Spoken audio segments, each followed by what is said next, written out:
ว่าจะต่อไปก็ตั้งใจ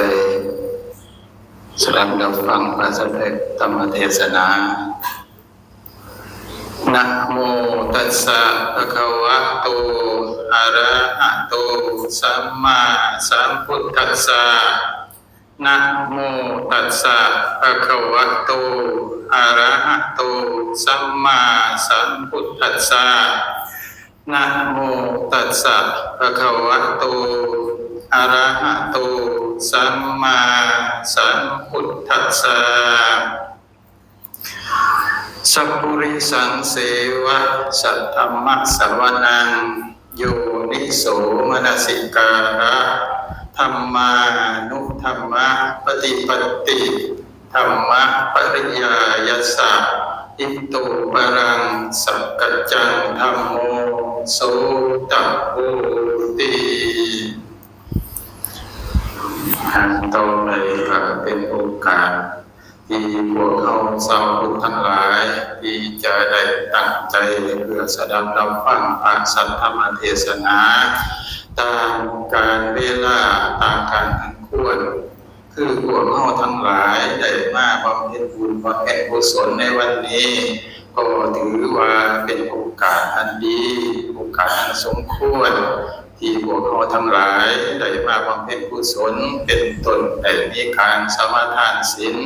ได้ไหว้พระและก็ได้ถวายสังฆทานตักบาตรอันนี้คือการเป็นกิจเบื้องต้นในการทำบุญทำกุศลและก็เพื่อเป็นบุญเป็นกุศลที่จะนำพาเราทั้งหลายอันหนึ่งก็คือเป็นการอุทิศส่วนบุญส่วนกุศลไปถึงญาติพี่น้องทั้งหลายที่ได้ร่วมรับขันไปแล้วซึ่งพวกท่านดังกล่าวเหล่านั้นจะบ่ได้เอายังไปผู้ข้าสมบัติทั้งหลายก็ทิ้งไว้ในโลกเป็นสมบัติของโลกส่วนที่จะติดตามไปได้ก็คือเป็นบุญเป็นกุศลเกิดว่าไปสู่สัมปรายภพเสวยบุญเสวยกุศลที่พวกเราทั้งหลายได้กระทำไว้หรือถ้าผู้ที่ได้เป็นโตทุกข์ได้ยากเป็นเป็นเรื่องของเหตุวิสัยอันนี้ครับได้รับมาครับผลจากที่ลูกหลานญาติมิตรทั้งหลายได้อุทิศส่วนกุศลเหล่านี้ไปไหนเพื่อเสวยมาผลดังกล่าวนั้นอันนี้คือเป็นการทำบุญทำกุศลที่พวกเขาทั้งหลายได้เสื่อถือได้นับถือกันมาตั้งแต่โบราณกาลแต่ว่าความจริงแล้วในหลักธรรมคำสอนของพระพุทธศาสนาที่พระเจ้าทรงแนะนำสั่งสอนนั้นอันนั้นเป็นจุดสำคัญที่สุดคือพระองค์ทรงเล็งเห็นว่าสัตว์โลกทั้งหลายเกิดมาประสบพบเจอกับความทุกข์พระองค์จึงได้มีความที่ว่าอยากให้สัตว์โลกทั้งหลายได้พ้นจากความทุกข์ดังกล่าวนี้ที่พระองค์เคยได้เห็นได้รู้มาได้ก็อยากให้สัตว์โลกทั้งหลายได้พ้นจากความทุกข์ความทรมานการเกิดการแก่การเจ็บการตายอันนี้เพื่อว่าเป็นวัฏฏะทุกข์เป็นสัตว์เป็นการวนว่ายตายเกิดของสัตว์โลกว่าจบว่าสิ้นอันนี้เพื่อว่าเป็นการทุกข์เป็นจังได้แนะนำสั่งสอนสัตว์โลกหลังจากที่พระองค์ได้ตรัสรู้เป็นพระสัมมาสัมพุทธเจ้าแล้วจังได้ตรัสสอนให้สัตว์โลกได้ประพฤติปฏิบัติตามธรรมความจริงแล้วพระธรรมคำสอนนั้นเป็นสิ่งที่ชี้แนะให้เพื่อเข้าไปเห็นความจริงคือธรรมะคำว่าธรรมะนี่มีอยู่แล้วตามหลักธรรมชาติแต่ว่ามีผู้ใดเป็นผู้ไปหูไปเห็นดังนั้นพระพุทธเจ้าเป็นผู้ไปหูไปเห็นก่อนพระเจ้าเป็นพระพุทธเจ้าเป็นผู้ก่อนเห็นก่อนแล้วจึงได้นำธรรมคำสั่งสอนเหล่านั้นเพื่อมาชี้แนะเพื่อให้สัตว์โลกทั้งหลายเพื่อให้เขาไปหูไปเห็นในหลักธรรมที่พระพุทธองค์ทรงเห็นนั้นอันนี้ประเดี๋ยวว่าเป็นหลักธรรมเป็นอย่างว่าเป็นหลักธรรมเกิดว่าเป็นคำสอนเกิดว่าไตรสิกขาคือศีลสมาธิปัญญาอันเกิดว่าเป็นไตรสิกขาศีลก็คือเข้าคู่ตัวกันนั่นแหละการรักษาศีลก็คือรักษากายรักษาวาจารักษาใจมีความเป็นปกติแ แต่ว่าความจริงในศีลที่แท้จริงก็ความเป็นปกตินี่แหละความตั้งมั่นทางกายทางวาจานี่แหละเราเป็นศีลแล้วก็สมาธิก็ความตั้งมั่นทางใจก็คือเราเป็นสมาธิแล้วก็ปัญญาการผู้เห็นสภาพธรรมตามความเป็นจริงอันนี้เป็นว่าปัญญาอันนี้เป็นว่าเป็นหลักคำสอนเป็นว่าไตรสิกขาศีลสมาธิปัญญาเพราะฉะนั้นเฮาทั้งหลายผู้มา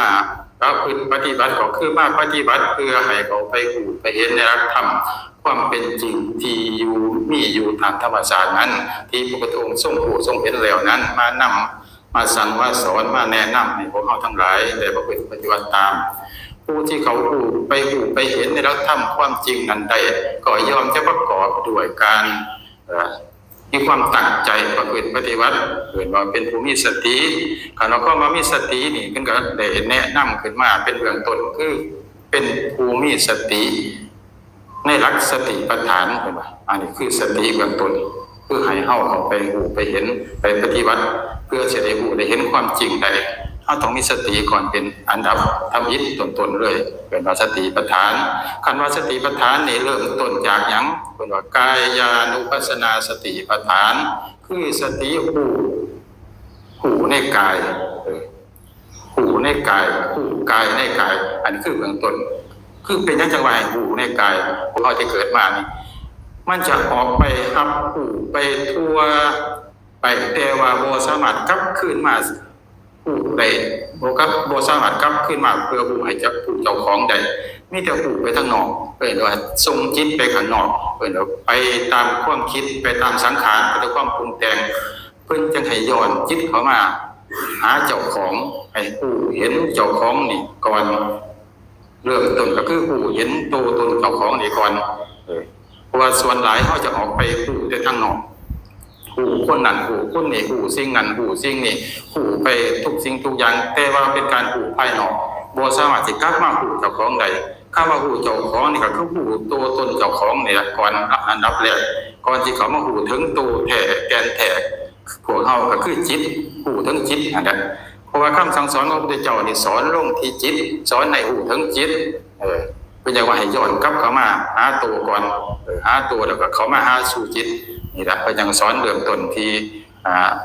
เริ่มต้นสอนแต่พระปัญจวัคคีย์นี่ย้อนเข้ามาหาตัวเจ้าของเนี่ยหูถึงขันธ์ห้านี่มันในตัวนี่มีหยังเป็นถึงสอนเข้ามามีหูเวทนาสัญญาสังขารวิญญาณอันนี้เป็นย้อนเข้ามาให้สู่ตัวเจ้าของย้อนเข้ามาเห็นความจริงมีอย่างความจริงกับมีในธรรมชาติอยู่สองอย่างนี่แหละมีรูปธรรมกับนามธรรมส่วนที่เป็นรูปธรรมก็คือเป็นรูปกายเนี่ยกายานุปัสสนาสติปัฏฐานเมื่อเฮาย้อนเข้ามาสู่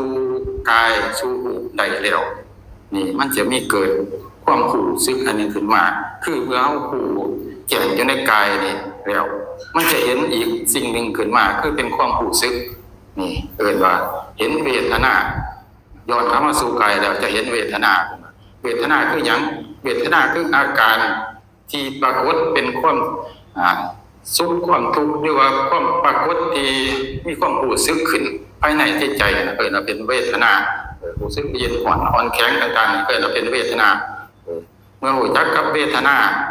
เกิดเวทนาขึ้นมาแล้วก็ย้อนเข้ามาสู่จิตว่าจิตตานุปัสสนาสติปัฏฐานเห็นความรู้สึกขึ้นมาได้ว่าอันนี้เป็นเวทนาอันนี้เป็นผู้อันนี้เป็นเวทนาก็มีตัวหนึ่งอีกมาหับผู้ทั้งเวทนาอีกจึงเราเป็นจิตว่าจิตตานุปัสสนาสติปัฏฐานเมื่อเห็นจิตเนี่ยก็ก้าวเข้ามาสู่เห็นธรรมนี่คือว่าวิหารสติปัฏฐานสี่อันนี้ก็สิอธิบายเพียงย่อๆในหลักการปฏิบัติเบื้องต้นเนี่ยก็เป็นยังจังไงย้อนเข้ามาแบบนี้คือให้เห็นความจริงอันนี้เห็นสิ่งความจริงที่มันปรากฏอยู่นี่แหละเห็นกายเห็นเวทนาเห็นสัญญาเห็นสังขารเห็นวิญญาณอันนี้คือเห็นขันธ์ห้าหรือว่าจะบอกอีกแบบหนึ่งในการย้อนเข้ามาเห็นความจริงนี่ก็เห็นธรรมชาติอยู่สองอย่างก็เห็นรูปธรรมกับนามธรรมหรือว่าที่เป็นพิจารณาไปอีกแบบหนึ่งเห็นเป็นธาตุเป็นว่าอันนี้เห็นว่าธาตุสี่หรือว่าจะเป็นธาตุหกอันนี้ก็เป็นแบบธาตุคำว่าธาตุสี่ก็คือการประชุมแห่งรูป เกิดขึ้นมาคือเป็นตัวเป็นตนเท่านี้ละเกิดขึ้นมาอันนี้ประกอบด้วยธาตุสี่ดินน้ำลมไฟอันนี้คือเป็นธาตุทั้งสี่แต่ปัจจุบันให้ที่หน้าอีกแบบนึงให้เห็นว่าธาตุหกเป็นแบบไหนก็คือว่ามีธาตุดินธาตุน้ำธาตุลมธาตุไฟอันนี้คือธาตุสี่ร่วมเข้ามาอีกธาตุอันหนึ่งเอ่ยว่าอากาศธาตุวิญญาณธาตุนี่รวมเข้ามานี่ก็เลยมาธาตุด้วยกันคือว่าเป็นธาตุหกร่วมอันนี้โบเป็นในลักษณะว่าขันธ์ห้าเป็นพิจารณาเป็นธาตุหกถ้าพิจารณาในลักษณะขันธ์ห้านี่ก็คือมีธาตุสี่ประกอบเป็นรูปแล้วก็อีกสี่ขันธ์นี่ประกอบเป็นนามได้จะรูปแล้วก็เวทนาสัญญาสังขารวิญญาณในสี่ขันธ์ทั้งหลังนี่เราเป็นนามธรรมอันนี้ให้เข้าใจอย่างสี่ก่อนการปฏิบัติในเบื้องต้นนะเพราะว่าหลักการปฏิบัตินี้ก็เพิ่นย้อนเข้ามาสู่ภายในนี่เด้เห็นกายก่อนเห็นกายเดี๋ยวก็จะมาเห็นจิตเพราะว่าจิตที่มาอาศัยกายนี่เห็นบ่เขามีจิตกายเขาจะตั้งอยู่ได้จังมีชีวิตอยู่ได้จิตนี่คือเป็นธรรมชาติของเป็นธรรมชาติชีวิตที่พายเขามีชีวิตอยู่ได้ก็คือจิตอันนี้ก็ยังว่าเขามาย้อนเข้ามาสู่จิตนี่แหละเป็นสำคัญการปฏิบัติโดยยังว่าผู้ใดเห็นจิตผู้นั้นเห็นธรรมคนบางสันใดแต่ผู้ใดเห็นธรรมผู้นั้นเห็นเราตถาคตคือเห็นความจริงเห็นพระพุทธเจ้าอะไรธรรมะกับพระพุทธเจ้าธรรมะกับพระพุทธกับพระธรรมพระสงฆ์เนี่ยมันรวมอยู่สุดท้ายก็รวมอยู่อันสิ่งเดียวกันเป็นอย่างว่าผู้ใดเห็นจิตผู้นั้นเห็นธรรมผู้ใดเห็นธรรมผู้นั้นเห็นเราตถาคตอันนี้คือเป็นหลักธรรมคำสอนที่แท้จริงนะเฮาส่วนใดเฮาการมาเฮ็ดทำบุญทำกุศลนี่เฮาส่วนใดเฮาจะบ่เข้าใจถึงแก่นแท้ของหลักธรรมของพระพุทธเจ้าที่สอนที่เน้นหนักถึงหลักใหญ่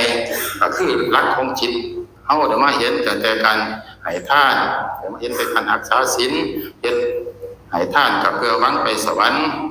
รักษาศีลหวังเพื่อได้เกิดดีถึงสุขหวังเป็นผู้มียศมีลาภอันนี้คือความคิดมีแต่ความอยากเกิดเฮาเฮ็ดบุญด้วยความอยากอันนี้เป็นอย่างว่ามันบ่ทันถึงแก่นแท้แห่งพระพุทธศาสนาคำว่าพุทธศาสนานี่พุทธะคือผู้ตื่นผู้เบิกบานเพิ่นว่าอันนั้นจะเป็นแก่นแท้อันนี้เฮายังอยู่ในความอยากยังอยู่ในความเฮ็ดด้วยความอยากอันนี้เพิ่นว่าเฮ็ดด้วยกิเลสเด้ถึงว่าเฮาอยากในสิ่งที่ดีก็เป็นดีอยู่แต่ว่าความอยากมันบ่แม่นความดีความดีนั่นคือผลจากการปฏิบัติคือเฮาคิดนี่นะคันว่าคนมีเจ็บป่วยขึ้นมาก็คิดว่าใกล้สิตายก็คิดอ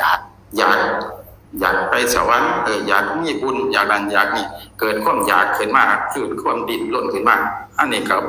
บ่ได้เป็นผลดีต่อการที่จะไปสู่สัมปรายภพเนี่ยบ่เป็นผลดีต่อที่เพราะมันเกิดความอยากคำว่าความอยากเนี่ยก็คือมันความทะเยอทะยานสิ่งที่จะปรากฏเป็นความสุขเป็นความสันติสุขแต่มันบ่ได้เกิดจากความอยากเด้คืออย่างว่าเฮารู้จักอยู่ว่าความเกิดความแก่ความเจ็บความตายนี่มันเป็นธรรมดาของมันแบบนั้นเฮาวางใจได้กับธรรมชาติแบบนี้ก็จะเห็นว่ามันเป็นบุญเป็นกุศลเกิดขึ้นมากับจิตกับใจเฮาความสุขความเจริญเนี่ยบ่ได้เกิดจากความอยากเด้เกิดจากที่เฮาวางใจเด้เฮาวางใจเฮาเห็นตามความเป็นจริงมันเกิดขึ้นมาแล้วมันต้องเป็นแบบนี้มันต้องแก่เกิดขึ้นมาแล้วมันก็ต้องเจ็บมันก็ต้องเปลี่ยนแปลงอันนี้มันเป็นธรรมดาของมันเกิดขึ้นมาแล้วมันก็ต้องสลายไปอันนี้เป็นธรรมดาของมันเอาเห็นความจริงแบบนี้เพื่อจะเกิดว่าเขาถึงธรรมมันจะต่างกับความอยากเลยเขาเห็นความจริงต่างกับเขาอยากไปเลยเขาอยากไปเนี่ยมันบ่ได้ไปตามความอยากเขาได้พวกความอยากนั้นมันเป็นกิเลสอันนั้นเป็นเจอกันว่าการทำบุญเขาบ่เข้าใจถึงหลักแก่นแท้แห่งศาสนานะมันก็คือว่าเขาบ่ทันเข้าถึงหลักธรรมที่แท้จริงเพราะฉะนั้นเขาทั้งหลายที่ได้มาบำเพ็ญกุศลที่ได้มาปฏิบัติกับเพื่ออยากให้เห็นอยากให้ผู้อยากให้จิตได้เข้าถึงความจริงนี่แหละเพื่อจะบ่ให้เป็นความดิ้นรนกระวนกระวายคือความทุกข์นั่นเองเพื่อจะให้เห็นหลักความจริง เข้ามาเห็นหลักความจริงเห็นความจริงแบบไหนความจริงที่เป็นอริยะก็ยังบอกว่าเป็นอริยสัจสี่นั่นเองอริยสัจสี่ประการนั่นเองเป็นความจริงอันประเสริฐความจริงอันประเสริฐในสี่อย่างนี้มีอย่างคือทุกข์สมุทัยนิโรธมรรคนี่อย่างเป็นว่าความจริงที่ประเสริฐที่พระพุทธเจ้าทรงแนะนำทรงสอนเพื่อให้เขามาเห็นความจริงนี้เริ่มต้นจากความเห็นทุกข์บางคนเขาว่าทุกข์ก็คือความบ่สบายกายความบ่สบายใจความเจ็บความปวดความป่วยความโศกต่างๆนี่เขาเอ่ยว่าทุกข์อันนี้ก็เป็นทุกข์กับความจริงกับแม่นแต่ว่าเขาบ่ทันเห็นแก่นแท้ของทุกข์ที่แท้จริงนะเขาก็บ่สามารถที่ผ่านได้ก็คือเขา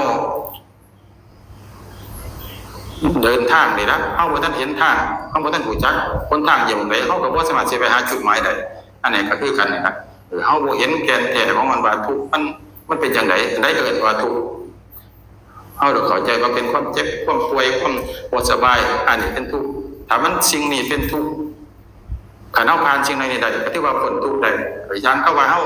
เจ็บหัวเฮาเจ็บท้องนี่ล่ะเจ็บหัวกินยาพาราเข้าไปเบิดหายแล้วเจ็บหัวเศร้าแล้วเอาพ้นทุกข์แล้วบ่นะเห็นบ่อันนี้คือว่าความทุกข์จะเกิดจากกายเฮานี่มันจะเป็นความทุกข์ที่แท้จริงอันนี้เฮาบ่ได้เห็นความทุกข์ที่แท้จริงเฮาก็ผ่านบ่ทันได้หลังจากมันเจ็บหัวแล้วมันก็ปวดท้องขึ้นมาเจ็บท้องกินยาแก้เจ็บท้องหายไปอีกเอาพ้นทุกข์ได้ยังก็ยังบ่ทันพ้นอีกอันนี้เฮาบ่ได้เห็นความจริงของทุกข์เนี่ยเห็นบ่ก็จะเห็นว่าทุกข์ที่เป็นทุกขสัจคือทุกขังอริยสัจจังคือความเกิดแก่เจ็บตายหรือว่าเป็นอนิจจังทุกขังอนัตตาเห็นความจริงของมันนะแต่ความจริงสุดท้ายแท้ๆแล้วสิเป็นต้นเหตุแห่งทุกข์แท้ๆก็คือสังขารนั่นแหละเป็นอย่างว่าเป็นอย่างที่ว่าสังขารมันความปรุงความแต่งขึ้นมาปรุงแต่งขึ้นมาเกิดจากความที่เฮาบ่รู้อะไรก็ไปยึดกับสิ่งกับปรุงสิ่งปรุงสิ่งแต่งนั่นก็ไหลไปกับสิ่งปรุงแต่งนั้นอันนี้ก็เกิดเป็นทุกข์ขึ้นมาไปเจอว่าอวิชชาปัจจยสังขารานี่ความบ่รู้อะไรนะเกิดเป็นสังขารปรุงแต่งขึ้นมาพอปรุงแต่งขึ้นมาเนี่ยสังขาราปัจจยไม่เป็นเหตุให้เกิดวิญญาณหรอวิญญาณสังขารปัญญาวิญญาณังวิญญาณปัญญานามมารูปังเกิดเป็นนามรูปนามรูปปัญญาสัลลายตนะเกิดเป็นว่าเป็นอายตนะเกิดขึ้นมาเพราะมีอายตนะเนี่ยก็มีการผัสสะเกิดผัสสะหูทางตาทางดินทางกายทางใจอันนี้ก็เกิดว่าเป็นผัสสะเป็นผัสสะเพราะมีสัลลายตนะขึ้นมาแล้วมีก็เกิดเป็นผัสสะพอผัสสะขึ้นมาเนี่ยเกิดความรู้สึกขึ้นมาภาษาปัญญาเวทนาอยู่เกิดความรู้สึกว่าเป็นอันนี้เป็นความสุขรู้สึกขึ้นมาว่าอันนี้เป็นความทุกข์เกิดความรู้สึกขึ้นมาว่าเป็นสุขก็อยากได้สิ่งนั้นให้มันอยู่นำเฮาตลอดไปพอเกิดภาษาขึ้นมาแล้วมันบ่พอใจบ่มักสิ่งปล่อยเสียงด่าเสียงเก่าปันนินทาเฮาก็บ่อยากได้ยินก็เป็นทุกข์กับสิ่งนั้นอีกอันนี้ก็เกิดว่าเป็นตัณหา